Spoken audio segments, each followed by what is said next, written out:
اعوذ باللہ من الشیطان الرجیم بسم اللہ الرحمن الرحیم۔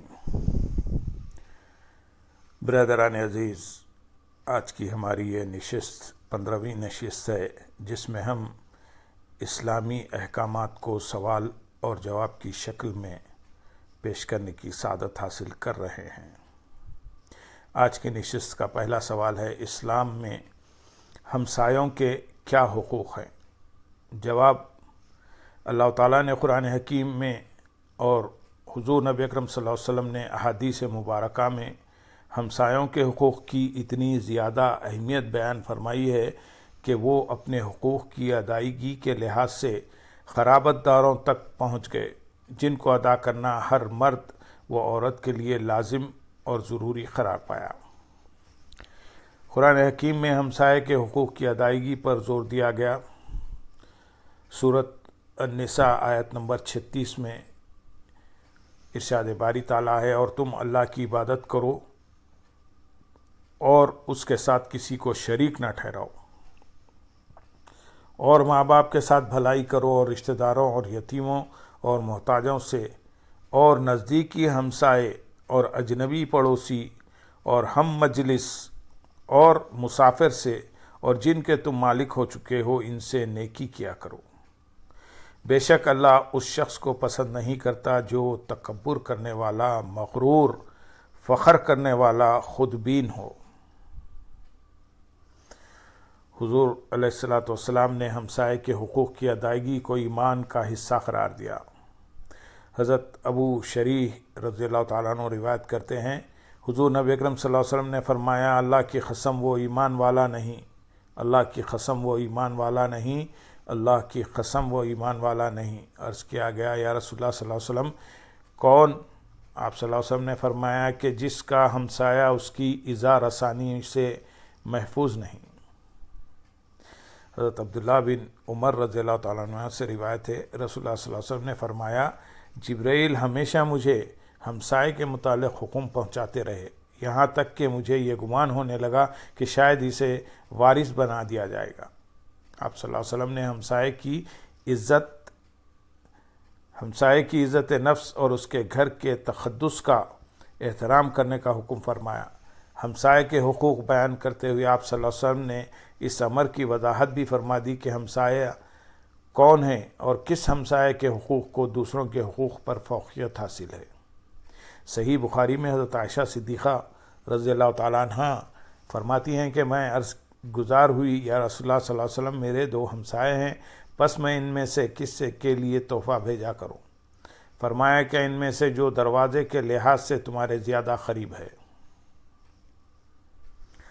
سوال، اسلامی ریاست میں اقلیتوں کے حقوق کیا ہیں؟ جواب، اسلام شرف انسانیت کا علمبردار دین ہے۔ ہر فرد سے حسن سلوک کی تعلیم دینے والے دین میں کوئی ایسا اصول یا ضابطہ روا نہیں رکھا گیا جو شرف انسانیت کے منافی ہو۔ دیگر طبقات معاشرے کی طرح اسلامی ریاست میں اقلیتوں کو بھی ان تمام حقوق کا مستحق قرار دیا گیا ہے جن کا ایک مثالی معاشرے میں تصور کیا جا سکتا ہے۔ اقلیتوں کے حقوق کی اساس معاملات دین میں جبر و اکراہ کے عنصر کی نفی کر کے فراہم کی گئی۔ فرمایا گیا، سورۃ البقرہ آیت نمبر 256 میں، لا اکراہ فی الدین، دین میں کوئی زبردستی نہیں۔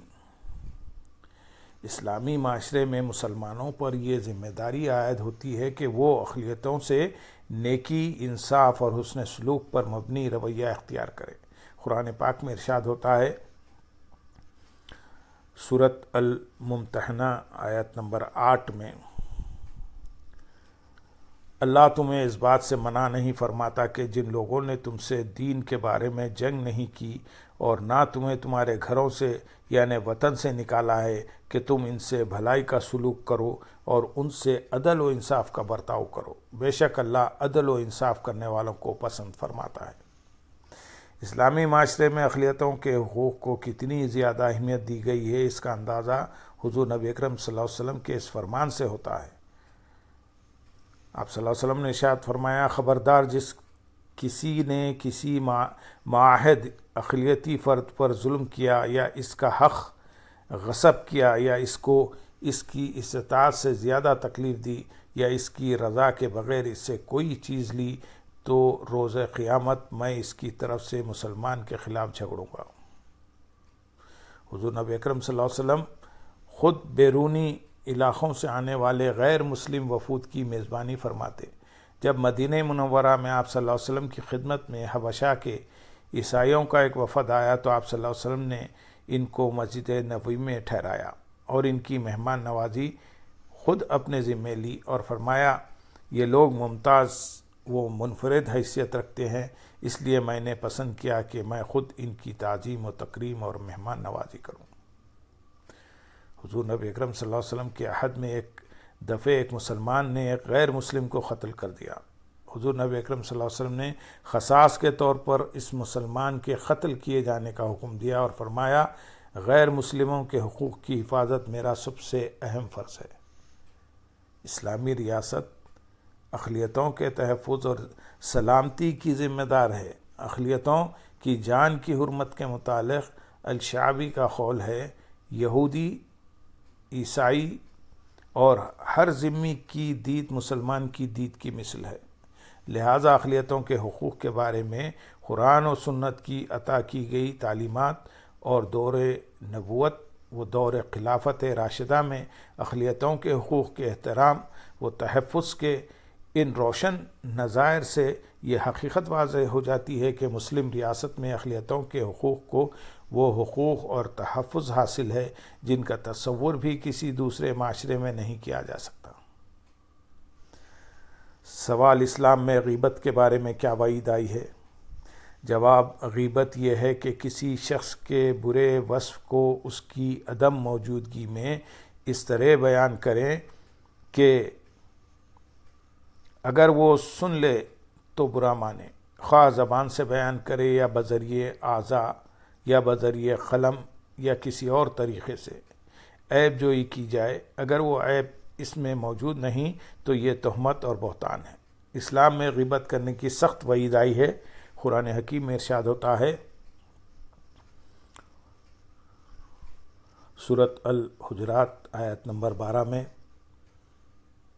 اے ایمان والو، زیادہ تر گمانوں سے بچا کرو، بے شک بعض گمان ایسے گناہ ہوتے ہیں جن پر اخروی سزا واجب ہوتی ہے، اور کسی کے غیبوں اور رازوں کی جستجو نہ کیا کرو، اور نہ پیٹھ پیچھے ایک دوسرے کی برائی کیا کرو۔ کیا تم میں سے کوئی شخص پسند کرے گا کہ وہ اپنے مردہ بھائی کا گوشت کھائے؟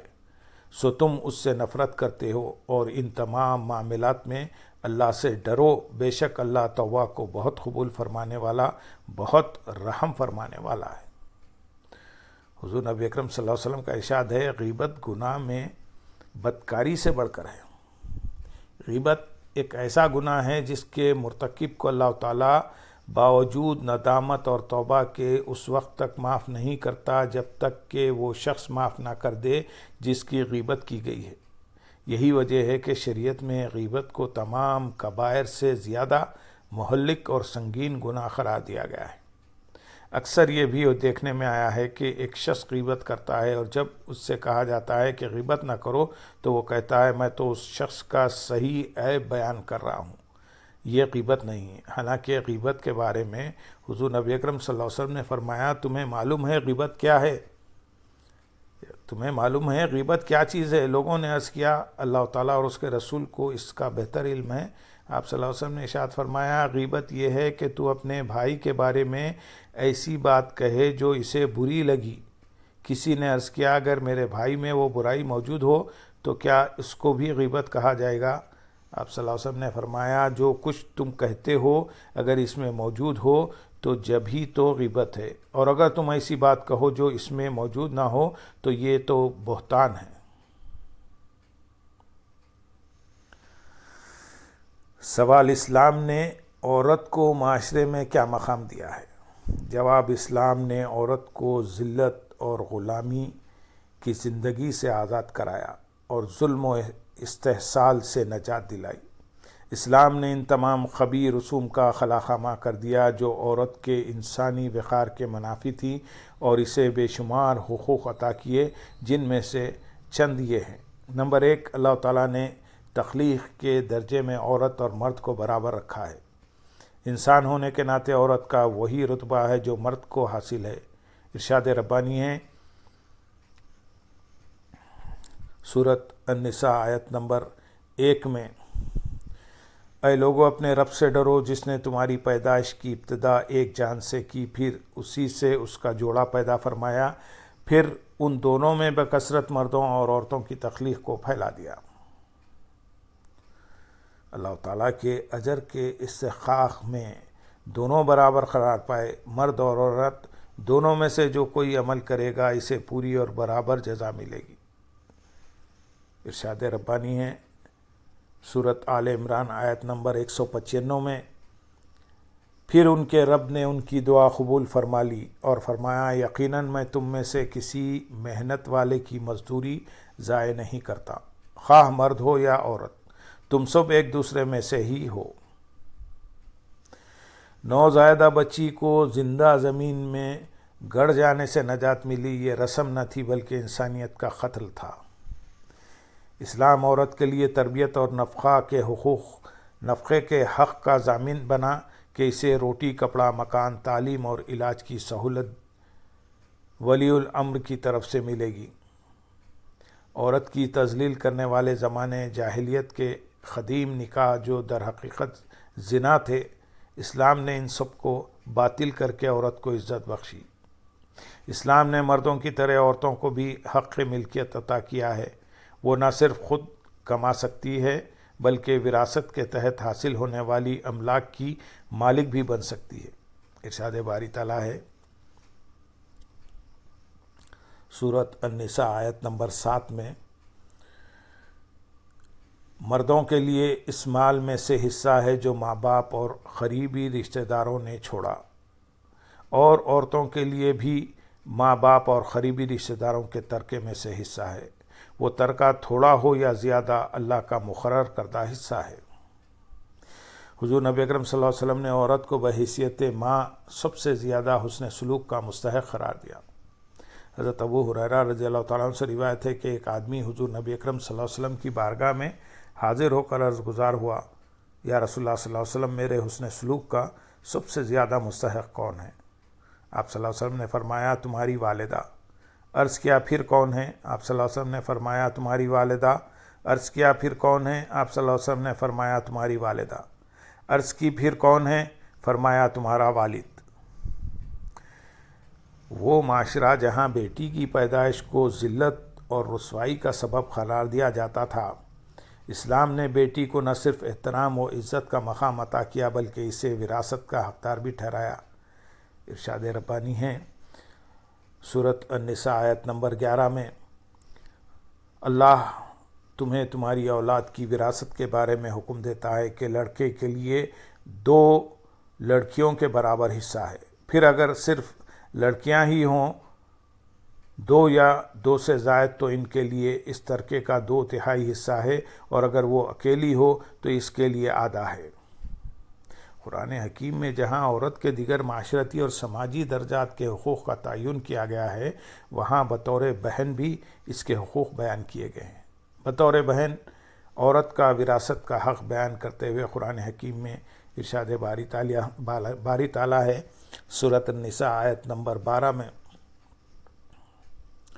اور اگر کسی ایسے مرد یا عورت کی وراثت تقسیم کی جا رہی ہو جس کے نہ ماں باپ ہوں نہ کوئی اولاد، اور اس کا ماں کی طرف سے ایک بھائی یا ایک بہن ہو، یعنی اخیافی بھائی یا بہن، تو ان دونوں میں سے ہر ایک کے لیے 1/6 حصہ ہے۔ پھر اگر وہ بھائی بہن 1 سے زیادہ ہوں تو سب 1/3 میں شریک ہوں گے۔ یہ تقسیم بھی اس وصیت کے بعد ہوگی جو وارثوں کو نقصان پہنچائے بغیر کی گئی ہو، یا قرض کی ادائیگی کے بعد۔ قرآن حکیم ہی کی عملی تعلیمات کا اثر تھا کہ حضور نبی اکرم صلی اللہ علیہ وسلم نے بیوی سے حسن سلوک کی تلقین فرمائی۔ حضرت ابن عباس رضی اللہ تعالیٰ عنہ سے روایت ہے کہ حضور نبی اکرم صلی اللہ علیہ وسلم کی بارگاہ میں ایک شخص حاضر ہو کر عرض گزار ہوا، یا رسول اللہ صلی اللہ علیہ وسلم، میرا نام فلاں فلاں غزوے میں لکھ لیا گیا ہے اور میری بیوی حج کرنے جا رہی ہے۔ آپ صلی اللہ علیہ وسلم نے ارشاد فرمایا، تم واپس چلے جاؤ اور اپنی بیوی کے ساتھ حج پر چلے جاؤ۔ اور اسی تعلیم پر صحابہ کرام رضی اللہ تعالیٰ عنہ عمل پیرا رہے ہیں۔ حضور نبی اکرم صلی اللہ علیہ وسلم نے خواتین کے لیے بھی اچھی تعلیم و تربیت کو اتنا ہی اہم اور ضروری قرار دیا ہے جتنا کہ مردوں کے لیے۔ یہ کسی طرح مناسب نہیں کہ عورت کو کم تر درجے کی مخلوق سمجھتے ہوئے اس کی تعلیم و تربیت نظر انداز کر دی جائے۔ آپ صلی اللہ علیہ وسلم کا ارشاد ہے، اگر کسی شخص کے پاس ایک لونڈی ہو، پھر وہ اسے خوب اچھی تعلیم دے اور اس کو خوب اچھے آداب مجلس سکھائیں، پھر آزاد کر کے اس سے نکاح کرے، تو اس شخص کے لیے دوہرا اجر ہے۔ گویا قرآنی آیات و احادیث نبی صلی اللہ علیہ وسلم سے پتہ چلا کہ اسلام نے عورت کو معاشرے میں نہ صرف باعزت مقام و مرتبہ عطا کیا بلکہ اس کے حقوق بھی متعین کر دیے، جن کی بدولت وہ معاشرے میں پرسکون زندگی گزار سکتی ہے۔ اللہم صلی علی سیدنا محمد وعلی آلہ سیدنا محمد وبارک وسلم، وآخر دعوانا ان الحمدللہ رب العالمین۔